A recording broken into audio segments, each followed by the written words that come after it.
But welcome to the JV Media Digital Drop-In, the first one of 2020. We're so excited to have everybody, and Happy New Year. Today, I'm really excited about the topic simply because when it comes to marketing and sales and all of the things that go into growing a business and getting more customers, as most of you know, I was completely self-taught. And so, one of the things that I really had to develop over the years was an understanding of the campaign perspective or the campaign mindset and how that plays into the success of what you're doing. So today we're going to discuss campaign brainstorming and strategy for the new year. And we're going to talk, I think, just about the basic structures of campaigns. We're going to talk a little bit about, why I think this mindset matters. We'll look at and talk about some campaigns that we have done in the past that I think Justin and I both think were really successful. And we'll look at even a few pro tips. But one of my big goals for today is to invite all of you to ask questions in the chat. You'll notice on Zoom there's a few different ways that you can ask questions. You can type them into the Q&A and it'll sort of put your hand up digitally, or you can just type in the chat. But either way, I'll be monitoring that as we go along. And I just want to encourage you to use this time to pick our brains. And then hopefully some of what you'll get in the slides afterwards, which all of you will receive copies of the slides and the recording. Once you get the slides, you'll see some of the exercises that I'm recommending and the steps that I've outlined. You can use that slide deck as kind of a guideline for how to move forward over the next month or two, looking at what you want to create for your campaigns in 2020. So I'm really excited to talk about this today because it's something I feel like I revisit every year and I understand at a deeper level every year. So again, as we go along, please feel free to chat in any questions. And at the end, you'll also have all of my contact information in this slide deck. So you can always reach out to me directly at any time. And I'm glad to answer questions about anything else that you need to kind of discuss or talk about. So just to really quickly get us started in this conversation, I wanted to talk about what is a campaign and specifically how does that translate into a marketing campaign. I know for some of us, we're very familiar with all this, but I feel like we always have a few people where they maybe have never taken this approach. So I think the key thing to remember about campaigning is it's the idea that you create a connected series of operations or actions that are created or designed to basically bring about a specific result or to achieve a specific goal. So this is why I think fostering this mindset has been so important for me as a communicator, because at this point in the game, we have so many options, we have so many things to choose from that it can feel overwhelming and really difficult to narrow down where we should be placing our energy. And I think the campaign mindset is what allows us to do that. HubSpot has an awesome free resource online about marketing campaigns in general. And if you click this link when you look at the slide deck, you can go ahead and visit that and really dig deeply into this topic if you'd like. But I like their kind of overview of things, which is that marketing campaigns are organized, strategized efforts to promote a specific company goal, such as raising awareness of a new product or capturing customer feedback. They typically aim to reach consumers in a variety of ways and involve a combination of media, including but not limited to things like email, print advertising, television or radio advertising, pay-per-click, and social media. Great marketing campaigns follow a consistent theme and promote a single or focused idea or goal. So I just wanted to set that tone because I think a lot of what we're going to recommend or what I'm going to talk about and recommend today is definitely focused on these things, right? So it's about figuring out, like I said, how do we look at 2020, think about all the different opportunities that we have, and then instead of just kind of going after these broad generalized things or having goals that are maybe, too large to kind of associate with specific actionable items, how do we deal with that situation? And I think creating marketing campaigns is what allows you to just easily move from understanding the business or organization that you work for, understanding what you want to accomplish, and then boiling that down into action steps and checklists and data sets that you want to be looking at. And so it really kind of naturally, this process is going to prompt you to do some of those things. So that's why for me, when I talk about the campaign mindset, I think it's important because it facilitates 5 key things that are going to make anything you do, in my opinion, in the marketing and communications world better. So when you think from a campaign perspective, it basically facilitates that you now start attaching goals to specific actions and outcomes. So you start to think about, I have a goal, but now I need to understand how I'm going to reach that goal specifically and what it is that I'm going to look at to prove that we got the results we want. It allows you to think more specifically about your niche audiences. So campaigning sort of pushes us into a perspective that we can't campaign to just everyone. We have to really think about how we're going to make campaigns for specific groups.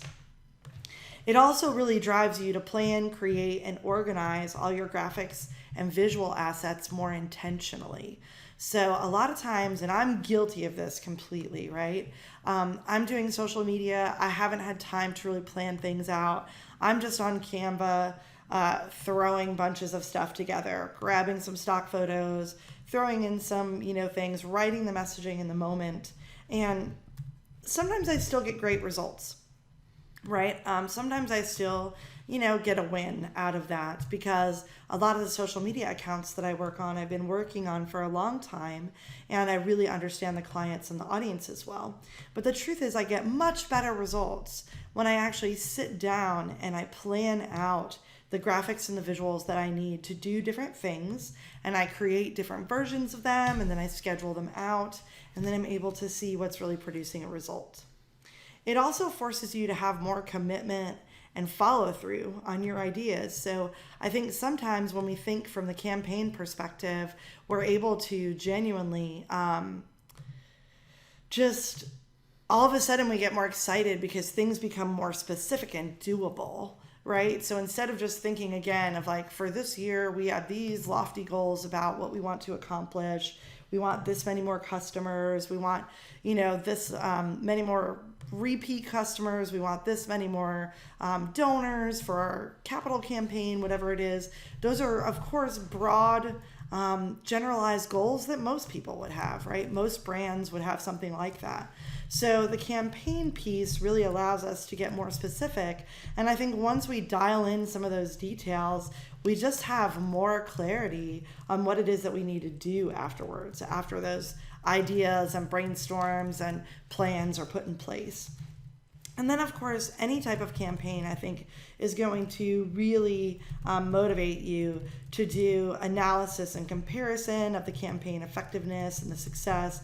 So once you've run numerous campaigns over the course of some time, you start to really get some insight on which audiences are responding in a stronger way, which groups of people are converting more, which types of media are getting a better result. And this allows us to really learn so that we better understand our audiences and what's motivating them. And I think all of these things are just going to make effectiveness and success more possible.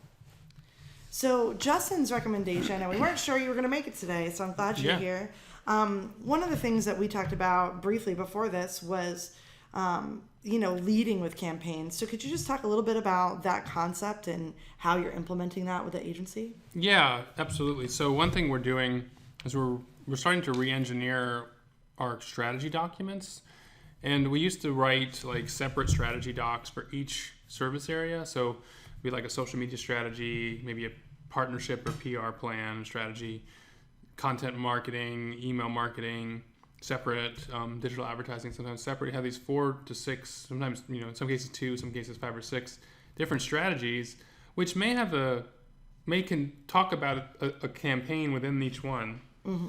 And say like, you can have this group of keywords would sort of focus on, would help drive this social media plan, this part of the advertising and this partnership.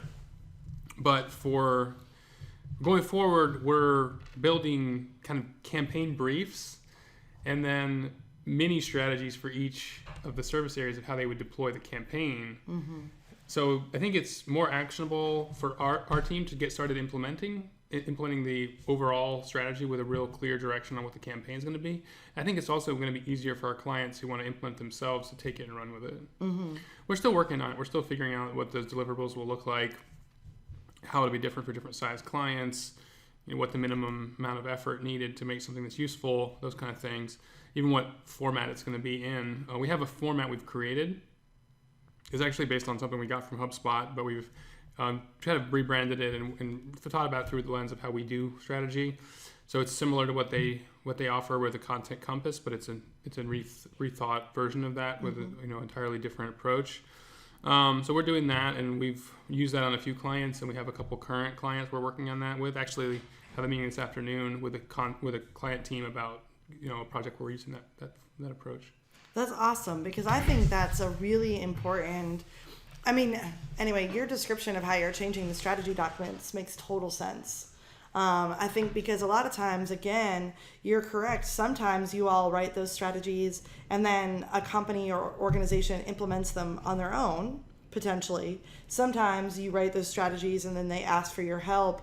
And I just think all around it makes it, like I said here, more actionable, more doable for people. Because again, sometimes we can say, we want more customers, we want more donors, we want more clients. Everybody wants that. So that is definitely a goal that we all have, I think, if we want to grow. But we have to turn that into something that's more quantifiable. And we're going to talk about how we do that specifically. But I just love that you guys are doing that, because I think even after all the years I've worked in marketing and all the different projects that I've sold, I have definitely found that the projects that were based around campaigns just typically got better results. And if you can win one campaign for a client, then you can move forward and continue doing more for them. And it's a way, I feel, a win-win kind of for the clients as well as the agencies to do that. And at the end, I'll talk a little bit about a small campaign I did this year, but it sort of ended up that same way. Like, we really focused in on one goal, one particular time frame, one particular thing we were going to do, and then we surpassed our goals, which was really exciting. Even though they were, it was a small nonprofit. So we didn't have to reach the stars to win. We had to go, just a short distance to win, but it was exciting to see that happen. So there's a few things I want to recommend around just creating campaigns and coming up with ideas. This is something that, because I consult with a lot of different people throughout the year, a lot of times what I'm helping people do, especially if they have a group of marketing people or people within an organization or business that are just, kind of involved in generating the ideas, even if there's one person who's implementing them, I have found what happens is there's just a lot of stagnation sometimes.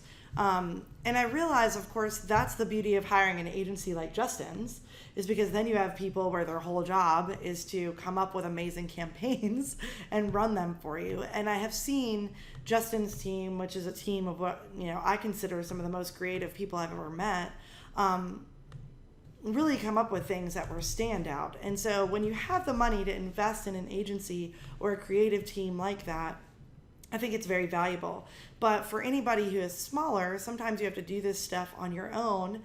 And also, even if you're a larger business and you're hiring an agency or you're hiring a firm to work with you, sometimes it's great to do these kind of exercises together, your agency and the people involved in your business, because the people involved in your business, especially at the beginning of the agency relationship, they're going to really need to communicate about the audiences and who they are and what's working and not working so far, so that the agency or firm you've hired is able to build off of what you've learned and take it to another level, right? So there's 3 exercises that I wanted to recommend. And again, you can click on some of these links that you'll see. Particularly, I recommend Technology Advice, their website. They have some great just like brainstorming lists and ideas. Of course, I've seen some great stuff come out of HubSpot as well. I know HubSpot has some great lists about things that are like brain teasing kind of brainstorming activities. But there's 3 that I've used regularly. The first one is called sticky notes and a timer. And it's pretty much what it sounds like. And this is an exercise where you write down a central problem that your audience is trying to solve.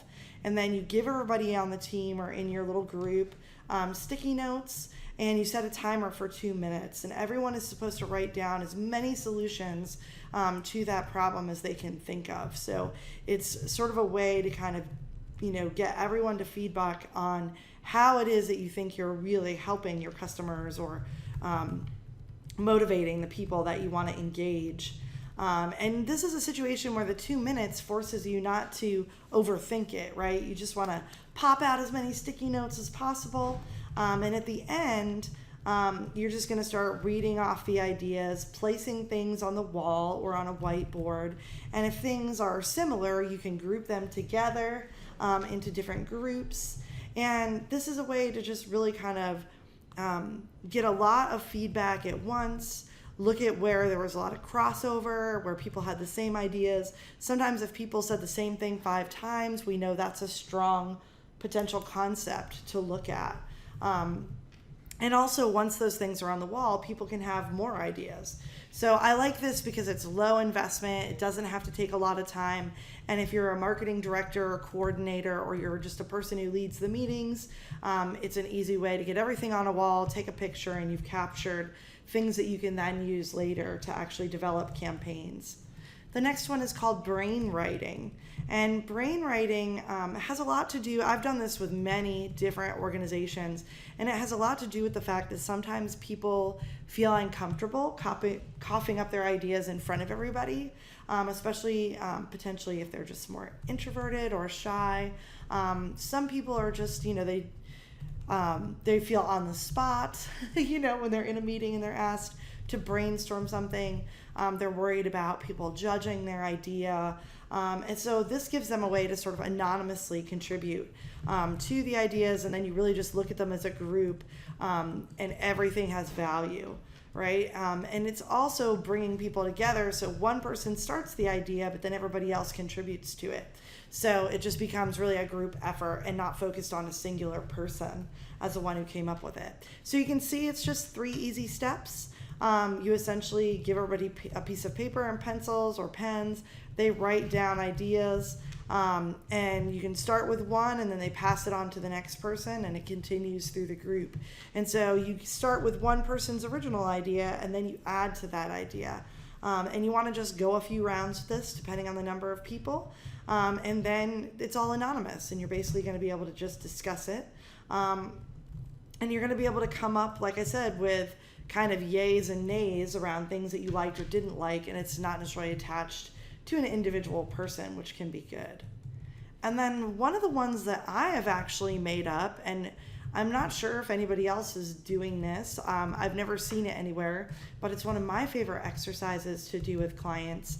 I call it my favorite audience, and this is something I've been doing with marketing teams, because I feel like when you work with marketing teams, there's always an audience that each individual marketing person is connecting with more, right? That reflects them sort of more personally. So let's say you have a marketing team and you've got a marketing director, you've got a social media person, you've got a web manager person, maybe you've got somebody doing writing and PR, and you've got a little group of people. Usually when you look at all the different target audiences or niche audiences that you want to focus on, each one is going to say, like, this is the audience I like the best, or these are the people I most relate to.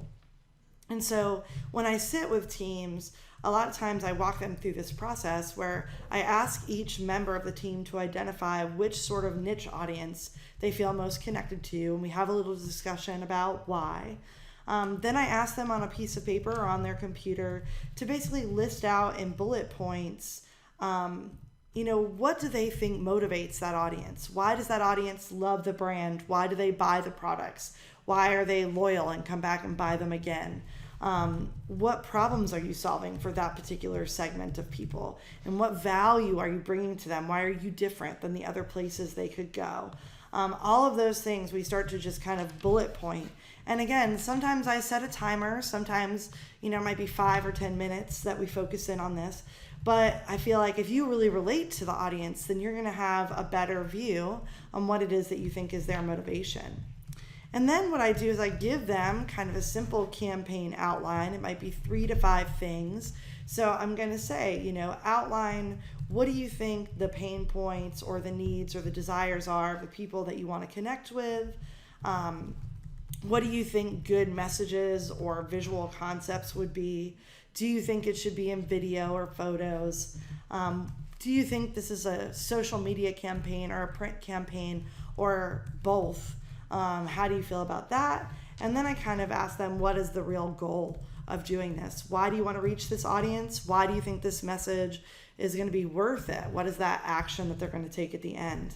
And again, we might take 15 or 20 minutes to kind of brainstorm this individually. I let them ask questions, we kind of get clear with what we're trying to create, but we still have some time limits on it so we can get really focused on actionable items during this process. And then we kind of all wrap up with a talk on, what the ideas were, who the audiences are, and we really see what do we agree as a team is the most viable and actionable thing right now. It doesn't mean we won't take some of these ideas and do them 6 months down the road, but in the next 3 months or 6 months or whatever time frame we're looking at, what is it that we feel like we can do right now?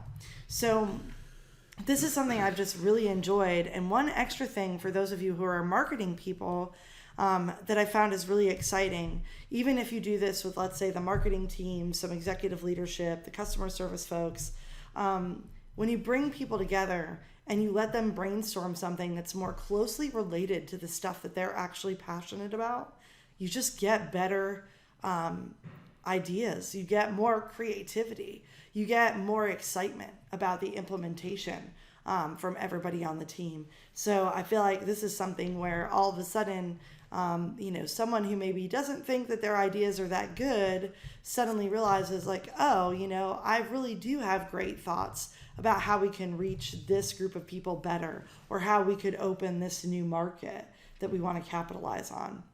So those are just 3 exercises, like I said, that you can, when you download this slide deck, have at your fingertips and consider using, especially over, I think, Q1, as you're thinking about how you might want to roll out campaigns. So is there anything that you guys do at the agency to brainstorm sort of stuff with clients? Is there processes that you're using, or, I know that you have a lot of documents that you work with to try to get people to answer questions that bring out those ideas. Yeah, we use detailed, onboarding forms that are really kind of documents they can fill in before the kickoff, during the client kickoff, and afterwards. We don't usually use the kickoff meeting as a brainstorm, although we might brainstorm topics. We might brainstorm partner ideas. We don't usually brainstorm the overall campaign strategy. We usually let the team do some audits, looking at what they're currently doing, looking at what their competitors are doing, looking at what the partners that they said they wanted to work with, and how they're working with other people. Then we get together as a group and sort of brainstorm and refine the kind of architecture of the campaign in one meeting, which is the kind of the meeting we're having this afternoon. Right after this is to do that for one client. So I just spent this morning looking over all their onboarding, highlighting the onboarding doc transcription, different color codes, so that we can in the meeting kind of find partner stuff, find keywords, find things like that in the transcription of the onboarding call. And then we also have the onboarding document we can reference. And I have some specific ideas personally about a kind of parallel campaign approach for this client, with one campaign kind of general on social media for their brand, and then one kind of, I guess, sort of thematic campaign on a topic that's relevant in the news right now that they want to focus on. They're working on a big white paper in February, March on this subject. So I'm going to suggest that they do some partnerships, maybe some webinars, even a virtual conference, something like that around the same subject matter to build buzz for their report, and also to build buzz for a free newsletter on the subject matter that they can produce and start building their list. It's an early stage nonprofit, so they're going to build their list. Yeah, and I think I'm going to show some examples about this, but you just touched on something I think is really important, which is that, again, campaigning allows you to do something like build off of a trend that's already happening in your industry, or something that's really relevant in the news right now, or some sort of emerging thing that you really want to be part of the conversation. I feel like that's where having that campaign perspective is really helpful, because you can start thinking about from that view, oh, how do we capitalize on the fact that everybody's talking to something related to what we already do? So yeah, we'll look at some things that are actually this past year where people have really done that well, and it's worked, it's created great results. And so that's just, I think, a great example of, why campaigning means so much, and why it can sort of help you shift the way you're looking at things. And it can help make your marketing like less overwhelming, and kind of, the bigger picture is so important, but sometimes I feel like we get stuck up there, and we end up talking about a lot of things. So for instance, I met with one of my own clients from Creative Original yesterday, and it's like, we've been working on this same marketing sort of strategy for the last 9 months, and we've created a lot of great stuff, but the truth is they've never implemented it. And so her and I had to have a whole meeting yesterday where I said, I want to pause the work I'm doing, because I really need you and the team to get on the campaign perspective to where we actually execute this stuff. Because right now we've done all this work and I've coached you on a number of things, but nothing's happening because we didn't actually implement what we created. So that's where I think campaigning pushes you into that implementation sort of point. So for those of you who've never sort of outlined a campaign, I did put together sort of this step-by-step list. And I'm going to walk through these, but not in much detail, because I want to get to talking about examples and things like that, and make sure we have plenty of time for questions. But I wanted you to be able to download the slide deck, and like I said, use this as a guideline for, in the next month or two, really brainstorming campaigns that you want to do for the rest of the year at different times for different purposes. And so you can see step one is just creating a goal. And one thing I would say that I think you'll hear marketing people talk about is the idea of SMART goals. And SMART basically stands for specific, measurable, attainable, relevant, and timely. And I think, again, this just helps us focus in and have, clarity around what it is that we want to accomplish, so that we're not campaigning too broadly all the time, but we're getting really specific about what we want to see happen at the end. And I think each campaign should have maybe 1 or 2 clear goals associated with it. And then if you have 10 goals that you want to accomplish, you're going to be running multiple campaigns, and you might be running multiple campaigns at once, as Justin pointed out. So you might have parallel campaigns going at the same time. And that really depends on your manpower, your resources, your budget, I think is going to affect some of whether or not you can run multiple campaigns at once. But definitely, I think thinking about it from a SMART goal perspective is helpful. And thinking of campaigns kind of on a timeline, that doesn't just necessarily always go forever. Some of them can be campaigns that run every month continuously, but some of them can be campaigns that run for 12 weeks or 24 weeks or 6 weeks, things like that. Step 2 is to set a budget. This is something that actually I would say I think Justin is kind of masterful at, which is really taking the time to look at, if you're going to run a campaign, how much do you want to spend? What is the potential value if you get a certain amount of conversions or a certain amount of leads? And how much are you willing to pay per lead or per sale? I think some companies are looking at break even as worth it. If we invest $4,000 and we get that $4,000 back, then we're going to feel good about it. Some people are like, no, I want to see profit. So I want to invest $4,000 and get $8,000. But I think defining your expectations in concrete numbers, even though sometimes those numbers are estimated or guesstimated, especially depending on what kind of business you're running or what kind of organization you have or how far along, the trajectory of your company you are, it's going to adjust. So just know, sometimes it's not an exact science, but you can get pretty close to understanding what it is that you want to see happen. So just think about that. What are you willing to invest especially if you want to do things like social media advertising, Google ads, and knowing that, you might not get the exact return you wanted right away in month 1, but you might eventually get there by month 3, and just keeping that in mind and having some clarity on that. Defining your audience. Again, we don't need to go into these too specifically. I think they're pretty clear. One thing I want to remind everybody is you can group people into segments or niches by demographics, but you can also group them into segments based on values, based on their struggles, based on their passions. So in this day and age, we can organize segmentation and niche audiences not just by gender and age and location, but also by the feelings that these people have, the motivations that drive them to do things, and all of that. So the psychographics can be a great way to segment and niche. Step 4, you want to actually create your campaign message or concept. So this is where I think brainstorming can be really helping and getting more people involved. And even like as you're working on this, once you make a kind of sales funnel, so like our concept is to hook people here and then get them to take these actions.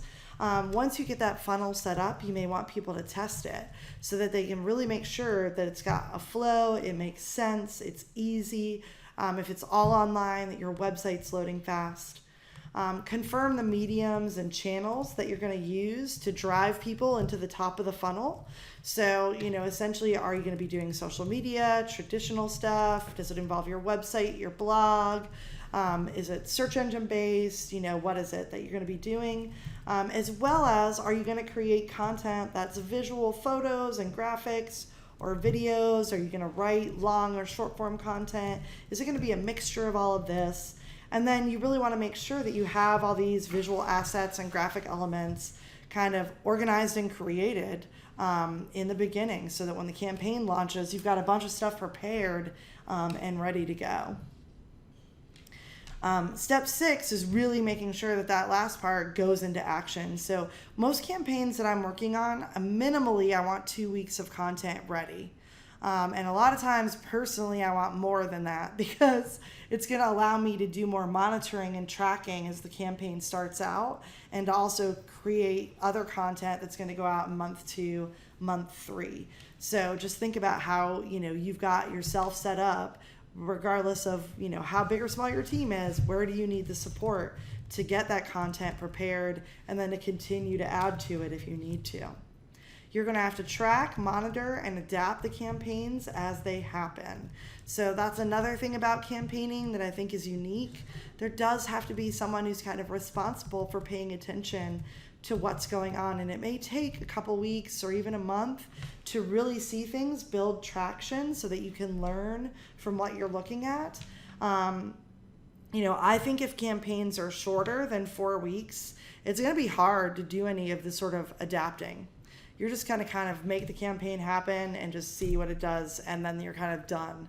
And so you want to just be aware of that. That's why lead time is so valuable, and that's why, to Justin's point, when you're doing your annual planning for the year and think about your marketing strategy, starting to work on the campaigns now makes so much sense, because then you could be 6 weeks, 8 weeks, 12 weeks out of something, and really, do, I think, a deeper job at understanding what's working and not working.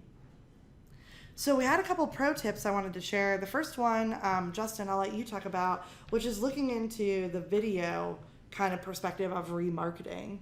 And do you want to talk a little bit about what Michelle's doing? I kind of outline it here, but just talk a little bit more about it.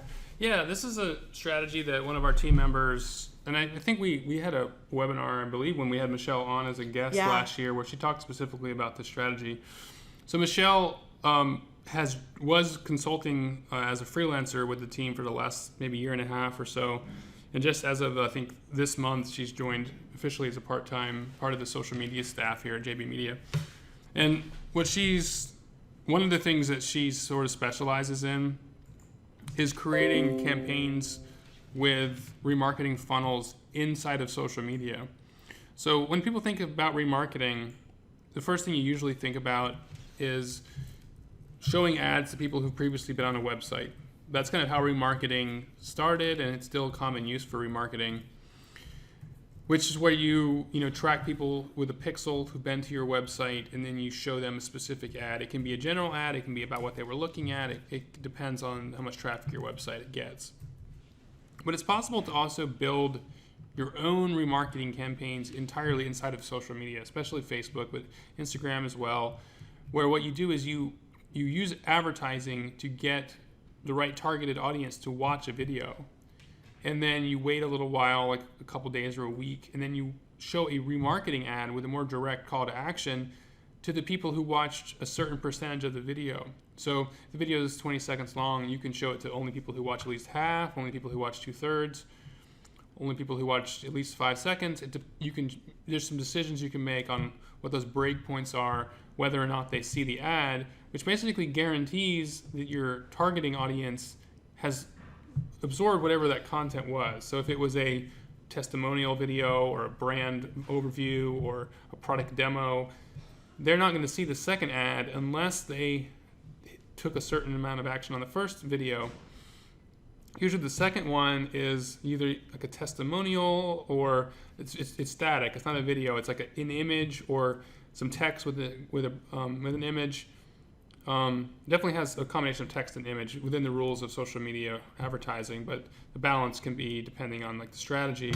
But there's the call to action there is usually to either buy something at a discount or to basically fill out an inquiry form if it's more of a lead generation type of an approach. So right now we're running this type of advertising for a few clients. Two examples that come to mind.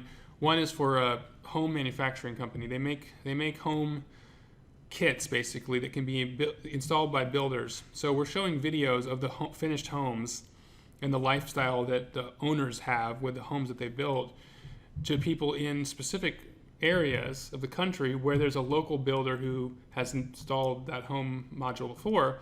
So if someone in that area gets excited about it, they'll have a specific person they can go who get to build the home. It's like not anyone can just buy one of these kits and necessarily find a builder who's comfortable building it. Yeah. So they're targeting, they have like different geographic markets where they have one or more homes already built, and they're targeting those places so people can first of all potentially see the home and have a builder to build it. First video just shows the homes, and then the second video, the advertising that's not video, that's static advertising for lead generation starts up in the next few days, targeting there's been I think 40 or 50,000 video views. And so we're going to target those people. Just in the first round, I think we spent a couple $1,000, $2,000 or $3,000 to get that many views. We also got 3,000 or 4,000 clicks and like 9 actual leads. But now we're going to do a second ad and try to get 30, 50, maybe 100 leads. And it'll be more effective than if we just target people randomly with that's like call to action advertising. Yeah. And the other one is for a client that has a competition for college students to win a kind of grant to start a small business or nonprofit. And so we're doing video ads to get them to know about it. And there's a deadline. I think it's in early March. So we're running a video ad that has information about the contest and a deadline. And then other ads after that will be reminding people to work on their submission and then submit their submission to the contest. Cool. And that's for a nonprofit in California. That's pretty cool, though, to use the ads as that sort of like reminder to keep things going. That's exciting. So awesome. So yeah, I definitely, I don't do as much video marketing because a lot of the clients that I work with on social media are smaller. But, this is something I've also seen Michelle work on and talk to her about that I think is really powerful. And I see somebody here, Jonathan, is basically asking, can you send more info about the contest? What is the contest that you're talking about? So it is only for active college students, I believe, and it's for colleges, specific colleges, but most colleges are eligible. There's certain colleges that have existing competitions that are not eligible, but it's a social entrepreneur business plan competition or business idea competition, specifically for business ideas to help fight or end poverty. And all the outcomes of poverty, like homelessness and other issues. So it's organized and funded by MIT, the Rockefeller Foundation, and Acumen is our client in California, and they're in New York as well, but they're nonprofit wing. Their education wing is mostly in the Bay Area, where the people we work with are located. So it's basically just, I don't know exactly what's included in the form, but you have to put together like a very simple business pitch or business plan. And I don't remember the name of this. It's like the Rockefeller Challenge or something like that. It's a partnership. Is there a link we could send out with the slides and stuff? Let me see if I can find it. Great. Yeah, Jonathan, I'll definitely be willing to try to find out if we can get a link, and we'll share it when we send out information with the slide deck and the recording for sure. That's no problem. So the pro tip that I wanted to give everybody is I used live streaming in a lot of my campaigns this year, and I really saw that it had an impact, and I'm going to share an example in just a second. But I really want everybody to be thinking about how live streaming could play into, getting more kind of real-time connections with people. And so, to me, live streaming is becoming more and more popular. I've been doing most of my live streaming on Facebook is where I'm seeing a lot of the results. But especially for events, making a live stream an event to promote something that's going to happen down the road, and then actually live streaming during the event itself. A lot of times people feel like maybe they're giving away the event for free by live streaming it on Facebook, but a lot of times it actually really engages people and gets them to show up later. So I'll talk about more of this in just a moment, but I see Jonathan's other question. In a video, what makes a good call to action? Well, videos often, the best case scenario is that just the person watches the entire video. Yeah. Then usually the call to action in most videos is to like go to the website's homepage or campaign landing page to learn more. Yeah.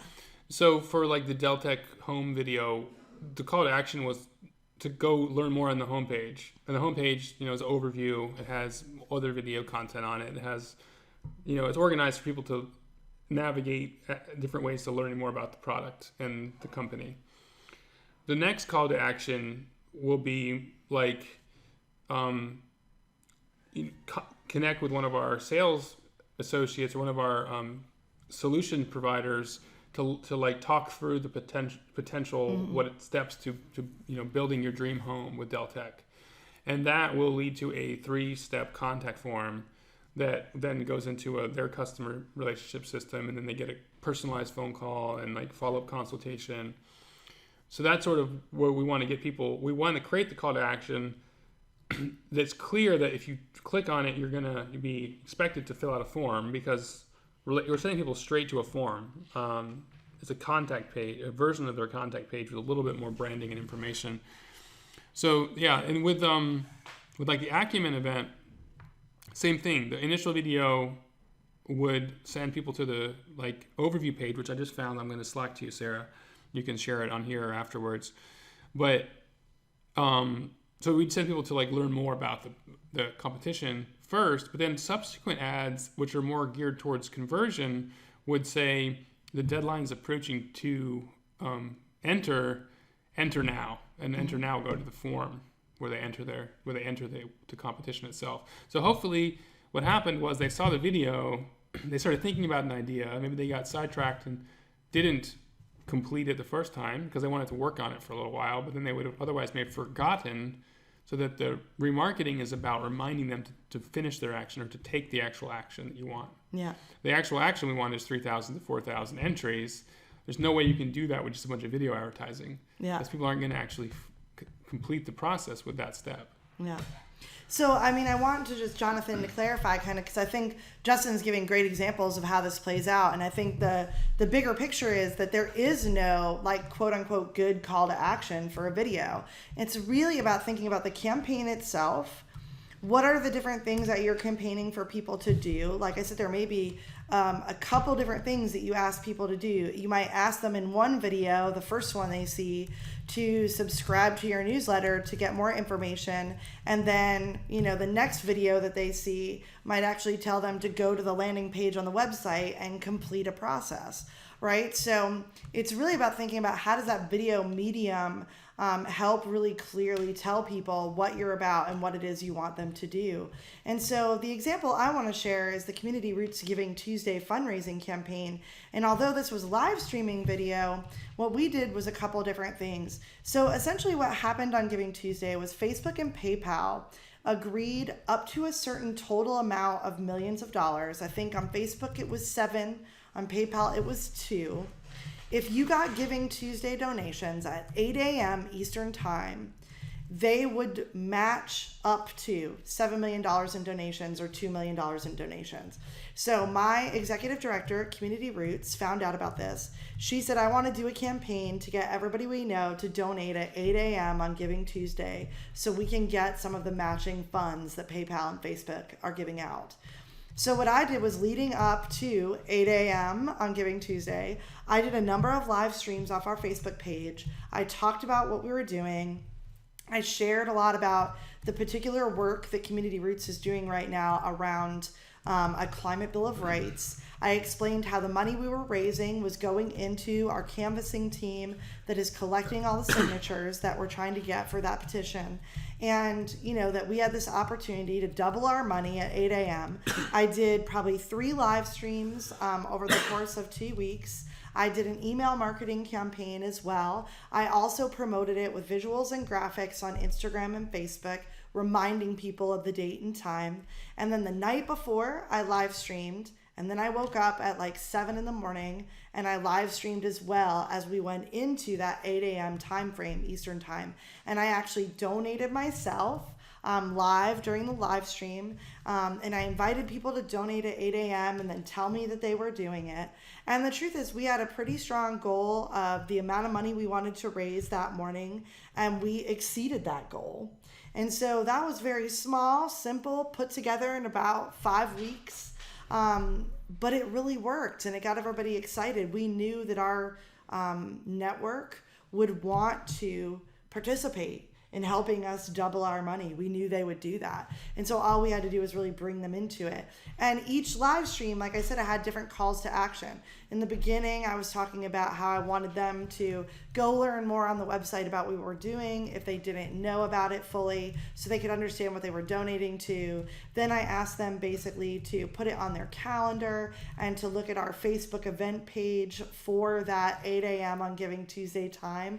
We created an actual Facebook event page for that 8 a.m. donation time. And then I basically asked people to, you know, kind of do it in the last 2 or 3. You know, it was like, I can't wait to see you. I hope to see you there. And then I repeated some of those calls to action basically in my email marketing and, like I said, in the graphics that I shared. And I got a lot of great results from that. The other things that I've provided for all of you is basically some great links you can click on to read about campaigns from 2019 that were really powerful. One of my favorites is Nike did a campaign particularly about, you know, sometimes people in sports have had crazy ideas of what they're capable of. And they were saying, you know, people think it's crazy until you do it, which directly related to their tagline, just do it. So if you wanted to watch something I thought was really creative and definitely targeting women in particular, I thought it was really strong. There's another link. You can go through all the different stuff, but one of my favorites was an Oreo campaign to engage Game of Thrones fans. And again, this is really specific. This is Oreo going after a group of people that have a passion for a television show, right? It would have spanned different age groups, potentially different locations. But I thought it was funny that they latched on to a trend that was really popular. And they made their own video that's like an opening to Game of Thrones, but it's all Oreos. It's such a simple concept, and yet it got huge responses from this really big kind of, you know, segment of the American population that was paying attention to this show. And I think it also built some goodwill with their own fans. and kind of connected into their fan base that was watching Game of Thrones already. So it had multiple kind of ways of doing that. And for those of you who've been in our class for a while and listened to a lot of our webinars, Justin's talked a lot about our holistic Holiday at Sea giveaway campaign that he did a few years ago. That really increased their email base. And I'm going to make sure when we send out the information about this webinar that we include a link to the past webinar where we've talked about marketing partnerships, because I think that's a great example, again, of campaigning directly. So you might have heard about that before. If not, we'll share that link when we send our follow-up email. But I'm willing to stay on for a few extra minutes. If anybody has questions, please feel free to chat them in.